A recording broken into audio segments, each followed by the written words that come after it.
Aloha everybody and welcome to part 13 of Sonic Generations. We just cleared Rooftop Run and Tropical Resort, and now we're heading to the final stage of the console version. Well, the final stage of all of Sonic Generations, because this is it. After this, we just have a whole bunch of challenge acts, a few more boss fights, and then our big bad showdown with the Time Eater, the mysterious monster who's been flinging all of our friends through time and space. But this is it. We are at the final stage, and it happens to be a Sonic Colors level, and that Sonic Colors level is Planet Wisp. The natural, green, beautiful paradise home planet of the Wisps that Dr. Eggman is tearing apart with his construction tools in order to build his incredible interstellar amusement park. And it's finally in HD, so it looks really pretty. The original Sonic Colors was on the Nintendo Wii, which is not an HD console, but man, this level looks fantastic, it looks beautiful, and just like the 3DS version, it has a whole bunch of wisps that you can play around with, so we're going to be doing just that. In Act 1, you have access to the Spike Wisp, which feels pretty appropriate because in the original Sonic Colors, the only time you ever used the Spike Wisp was in 2D sections. Well, go figure. Act 1 is classic Sonic. He's always in 2D. Which wisp should he always use? How about the Spike Wisp? It's always in 2D. Why not? It operates exactly as it did in Sonic Colors, with one little exception. When you activate it, you can cling to any ceiling, any wall, and you can roll alongside that. You'll always roll with the corners, and you'll go alongside the corners, whichever you're going. And you have the ability to spin dash while you're on these walls and ceilings, just like the original Sonic Colors. It makes you go super fast, and you'll still hug the corners and go alongside the walls and ceilings when you're spin dashing. Even though you're going super fast, you think you'll just fly right off the edge, but you're not doing that. You're not doing that. The one thing that makes the Spike Wisp feel a little different is just the thing about Sonic Generations from Colors in general, that you don't have the ability to do a double jump. In Sonic Colors, you had the ability to do a double jump. You would jump, jump again, and if you didn't hold the direction you were jumping that second time, you could actually lose a lot of momentum, and it was a little wonky, the double jump. It worked for the most part, but you had to get used to it. And if you have muscle memory from playing Sonic Colors so much, just playing it over and over and over again, you'll get to Planet Wisp, you'll get the Spike Wisp, and you'll think that you can do a second double jump to adjust your position to get to where you need to go, and then you'll find that you can't do a double jump and you're kind of screwed and you can't really get to places you want to go. So it feels a little different because of that. Whenever you're in Spike Formation, you feel like you should have that double jump and you just don't have it. So get used to that. Get used to that. The other thing about the Spike Wisp here is that they have this new gimmick with all of these gears in Generations Planet Wisp level, where you hop on these gears, and then the Spike Wisp automatically climbs all the way to the top, right? And you need to spin dash on top of that gear in order to make it go super fast along its track. And once it reaches its track, it will make a platform appear. It will make a gate go away. But you basically need to do this in order to traverse through the entire level. You need to use the Spike Wisp on these gears. And it does have a little bit of a weirdness to it, where you kind of have to move in the direction you're going before you spin dash. Like, if you immediately land on the gear, don't spin dash right away, because you might be facing the wrong direction and you won't go anywhere if you're facing the wrong direction. Pay attention to the arrows when you land on it. If the arrows are pointing left, move left with the control stick a little bit, then activate the spin dash. If the arrows are moving right, move right a little bit, then do the spin dash. But don't just immediately activate the spin dash whenever you land on a gear. Like, you'll see me, I go on it, left arrow, I moved a little bit to the left before I activate it. I moved a little bit to the right before I activate it, because it doesn't seem to work otherwise. It's a little weird and wonky like that, but yeah. That's pretty much the entire gimmick of Act 1. You're constantly using the Spike Wisp. You're constantly hearing that that annoying Spike Wisp music, which I never really liked. And you're using all these gears to traverse through the area. You need them. The Wisps are a lot more mandatory in these levels than they were in the entirety of Sonic Colors. Not that the Wisps didn't have mandatory segments, like, you did need to use them for some things, and that's why they rearranged the levels whenever you were Supersonic in Sonic Colors, but you definitely need the Spike Wisp, and you can't get through this level without him. You need to use these gears to move these little contraptions so you can create pathways, and I can get out of this boxed area puzzle room that I'm in right now.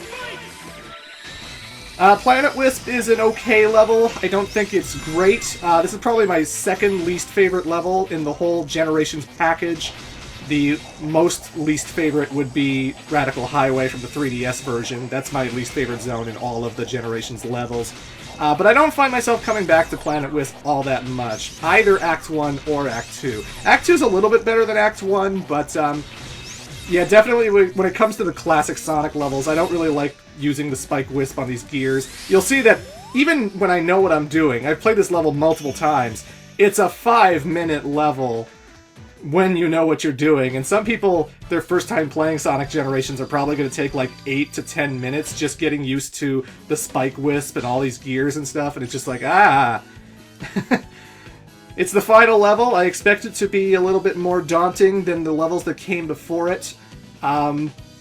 But, you know, there's a difference between challenging and, you know, like, there's a difference between a level that's, like, really hard and challenging and fun, and a level that's just kind of tedious and not really all that fun. And I don't really like playing through Planet Wisp all that much, if I'm gonna be honest.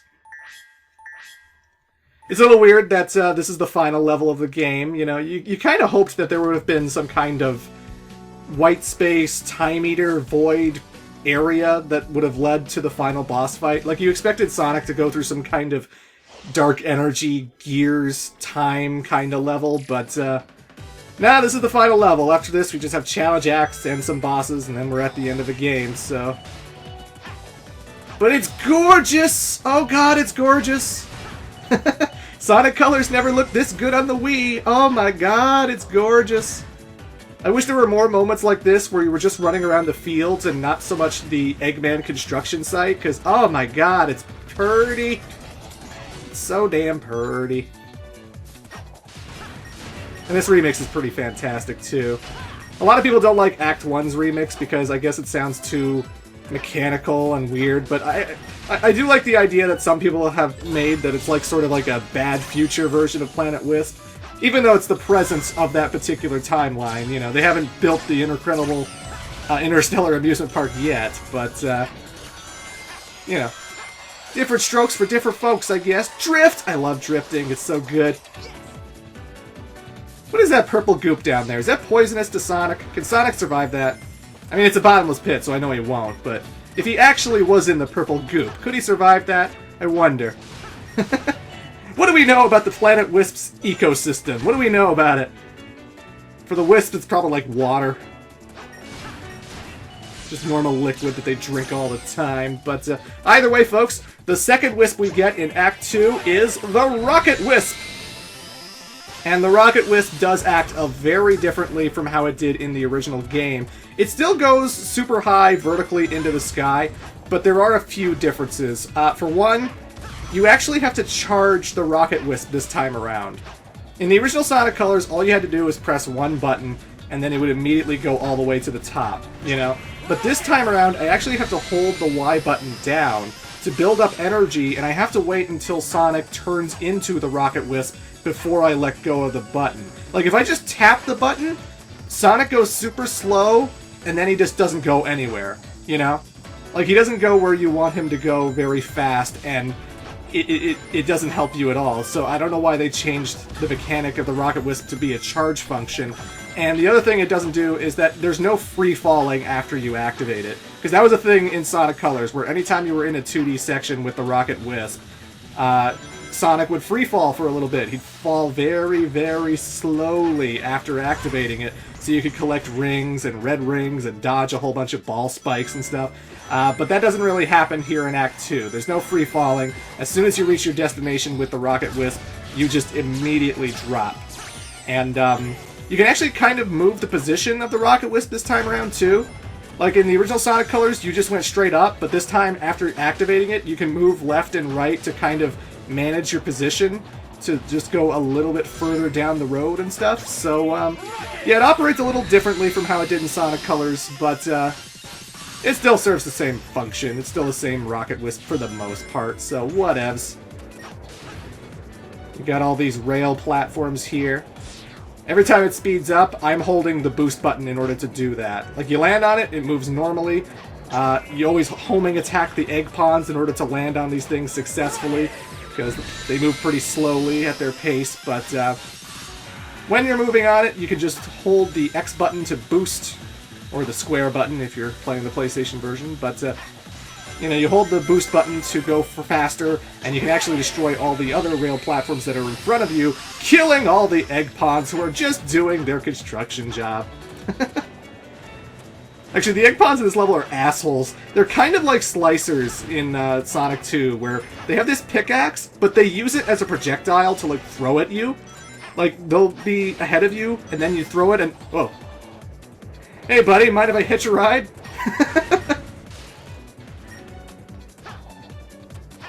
I never landed on that platform before without killing the egg pond on it, so that was the first time I ever landed on it with an egg pond still on it. Good thing he didn't turn around and whack me, but yeah, the egg ponds in this place are annoying because they have these pickaxes that are projectiles, so watch out for that. This final section right here actually has a time limit. So the ceiling is actually lowering. It's actually lowering, and it's going to crush you unless you skip through all of the open rocket panels with the Rocket Wisp. So you'll know where those are because of the Trail of Rings. Go to where the Trail of Rings are, then activate the Rocket Wisp. You'll get through no problem. However, if you miss the Trail of Rings, or if it's about to crush you, you do have an alternative to help boost your time limit to help you survive just a little bit longer. You can actually activate the Rocket Wisp to push the ceiling back up from where it came and actually give yourself a little bit of extra time. So even if you're not under the rings, but you're about to be crushed, don't give up hope. Use your Rocket Wisp right then and there, and you'll actually lift that sucker back up so that you can go to the next set of rings for a second attempt. But, yeah, good stuff. If you get all the red rings in Act 1, you probably already saw it. Classic Sonic unlocks the homing attack. So, there it is.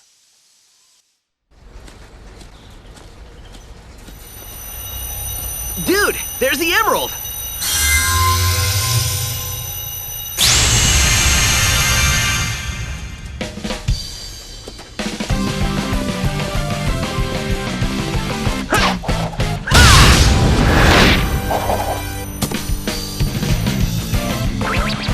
Pretty slick move, huh?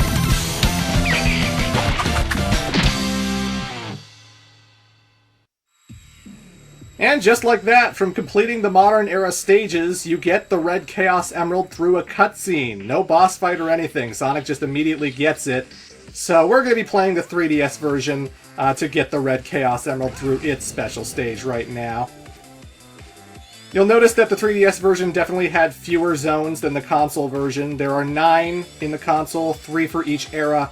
There were 3 in the Classic for 3DS, 2 in the Dreamcast, 2 in the Modern Era. And that altogether makes 7 zones.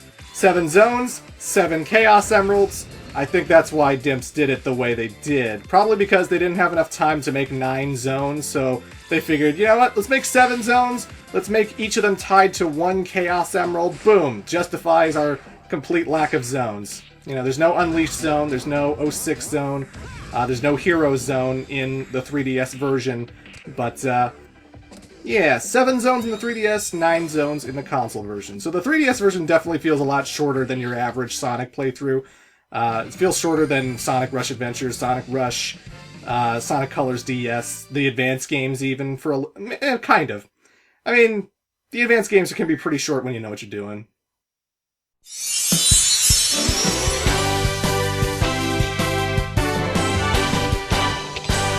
I was scared because somebody took me, but now I'm free! I'm a freebie! Freebie! Freebie! Whee!